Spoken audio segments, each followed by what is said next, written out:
Shalom, my name is Joseph Shulam, and together with Brad TV, we are recording the weekly portion from the Torah, from the 5 books of Moses that is read in all the synagogues around the world. And the last portion that we talked about together is when Joseph is sold as a slave to the house of Potiphar, one of the Pharaoh's servants. And he does a great job in the house of Potiphar. He is the economist. In other words, he is the manager of all of Potiphar's household. Potiphar's wife tries to seduce Joseph. Joseph is not seductible. He runs away from her. She catches his coat and she accuses him of the opposite. She accuses him of trying to seduce her. And he ends up in jail. I'm going to stop here for a minute and do something general that is very important for our understanding of all the biblical stories, but especially the stories of Joseph. One of the great motifs for novels, for movies, for theater, for opera, for all of human endeavors is the motif was from rags to riches, and the opposite, from riches to rags. The story of Joseph is full of these two motifs. It starts from riches to rags. Joseph, whose father loves him and he gives him the coat of many colors, above his brothers, especially loves him. He goes from being loved to being hated by his brothers. Being sold as a slave. And now he is in the house of Potiphar. He is accused by the wife of Potiphar of trying to seduce her, and he ends up in an Egyptian jail. And here we arrive to the portion that is called Miketz. It's translated, and it came to pass by the New King James Version. And we're talking about Genesis 41 from verse 1 to 44 verse 17. That's the Torah portion. The parallel portion that is read in the synagogues from the prophets is 1 Kings chapter 3 verse 15 to chapter 4 verse 1. And we read also from the New Testament from 1 Corinthians chapter 2 verse 1 through 5. But let's go back to the beginning of our Torah portion. Genesis 41 verse 1. And it came to pass at the end of 2 full years that Pharaoh had a dream. 2 full years from what? 2 full years from the time that Joseph was sent to jail. And he's in jail. 2 years later, Pharaoh has a dream. And he stands by the Nile. The King James Version says the river. The river, when you're talking about Egypt, is always one river. Because Egypt essentially has one great river, one of the greatest rivers in the world, the Nile. And Pharaoh stands by the Nile. The Nile is also one of Egypt's gods. It's not only a river. It's one of Egypt's gods that provides life, sustenance, fertility to all of Egypt. Goes from the south of Egypt all the way to the north of Egypt to the Mediterranean. It's the lifeline of Egypt. And Pharaoh stands by the river, and suddenly there come out of the river 7 cows. Fine looking and fat cows. They were fed well in the meadows around the Nile River. Then behold, 7 other cows come out of the river. Ugly, skinny, mal-fed, And they stood by the other cows, by the fat and fertile and well-fed cows on the bank of the river. The ugly and skinny cows ate up the 7 fine-looking cows, the fat cows, and then Pharaoh awakes.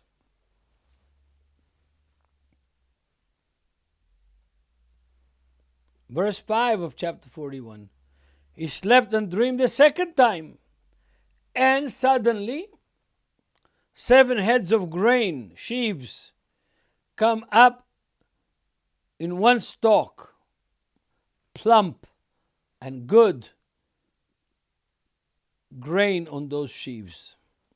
Then behold, 7 thin heads, blighted, skinny, weak, dried up by the east wind, sprung up out of the ground. And the 7 thin heads, skinny heads, devoured the 7 plump and fertile and full heads. So Pharaoh wakes up, tries to understand the dream, is not able to understand the dream, and in the morning, Pharaoh was disturbed. His spirit was troubled. And he sent to call all the magicians and the wise men of Egypt to come and help him understand the dreams. But there was no one among Pharaoh's wise men to help him understand the dreams and interpret the dreams for him. Then the chief butler of Pharaoh comes with an advice. He says, I remember my sins of the past. When Pharaoh was angry with his servants and put me in jail,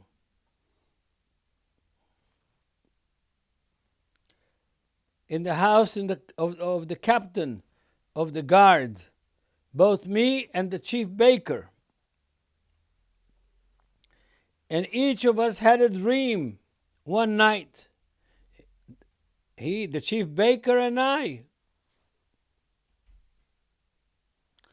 according to the interpretation of his own dream. In other words, we couldn't understand our own dream. We had our own interpretation, but it wasn't authoritative interpretation.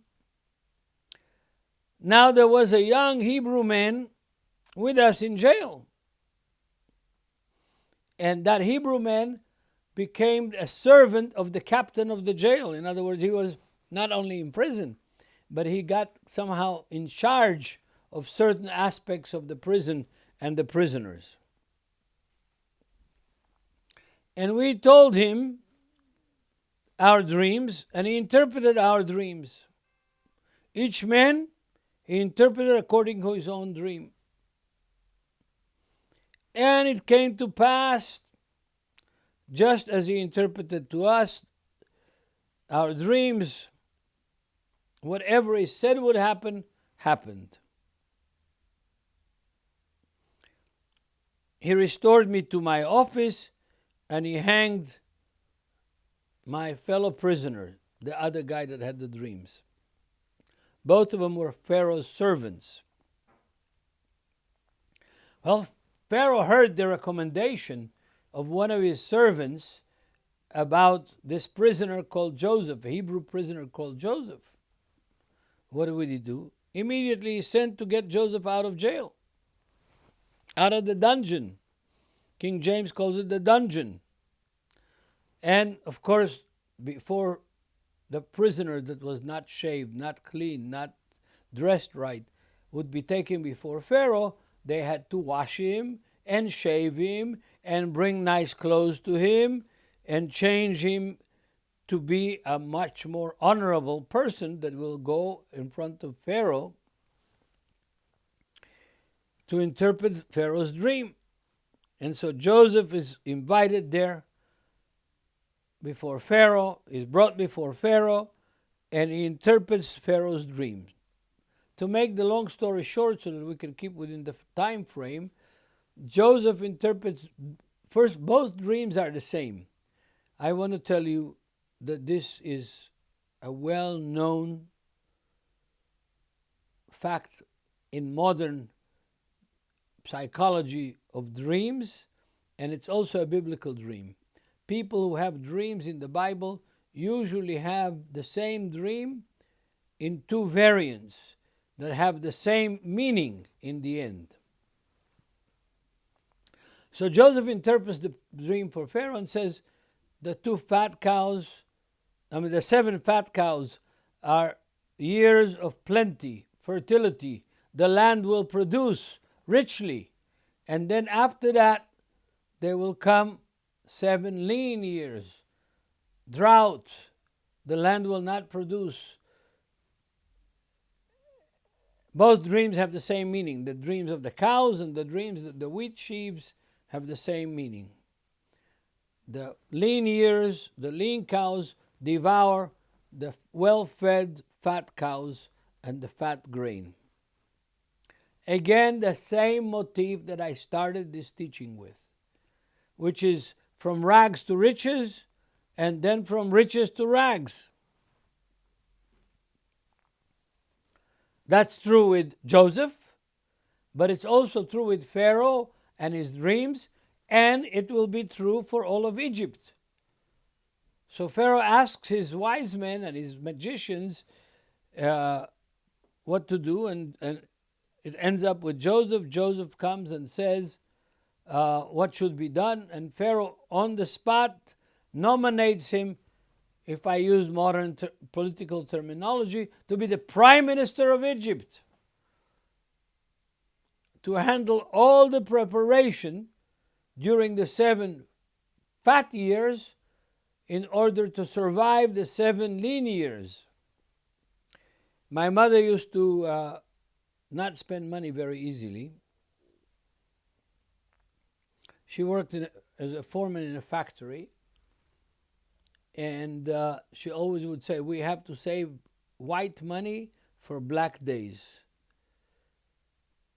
And that's Joseph's way of thinking. During the fat years, save, prepare for the lean years. I know that in modern world, the young generation don't think that way. They think that whatever I have, I'm going to enjoy it now. Who knows what's going to happen tomorrow? But that's not a wise way to live.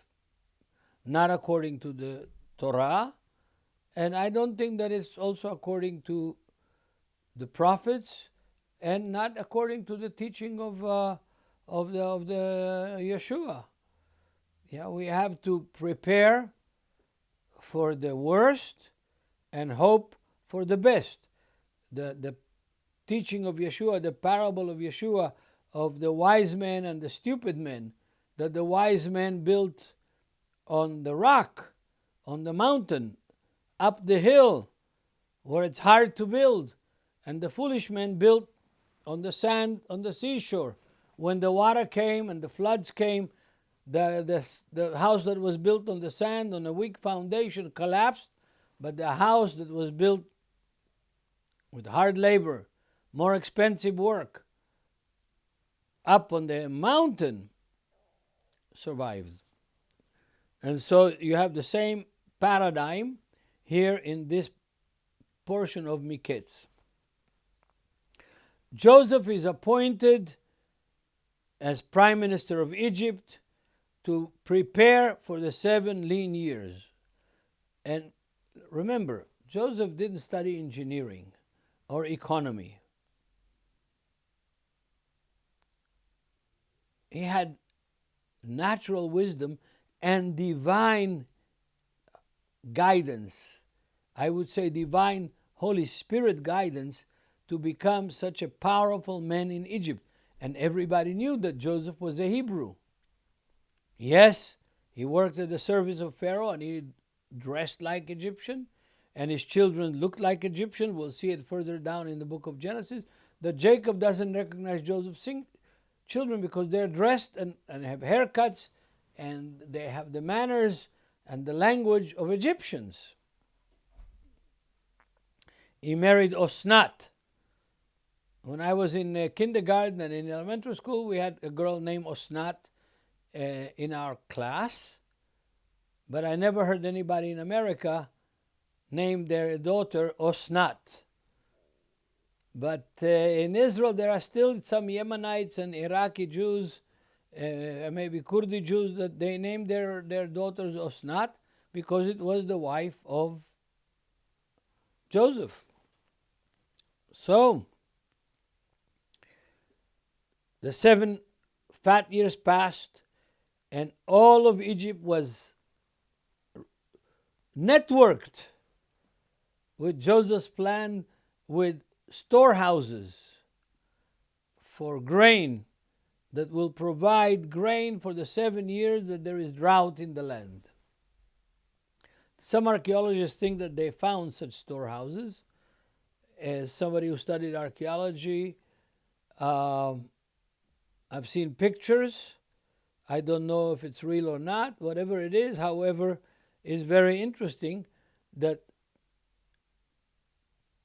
the biblical narrative is that Pharaoh was so enamored with Joseph's wisdom and with his plan for the survival of Egypt that he allows Joseph in the end to bring his family to Egypt. But that's going to be in the next Torah portion.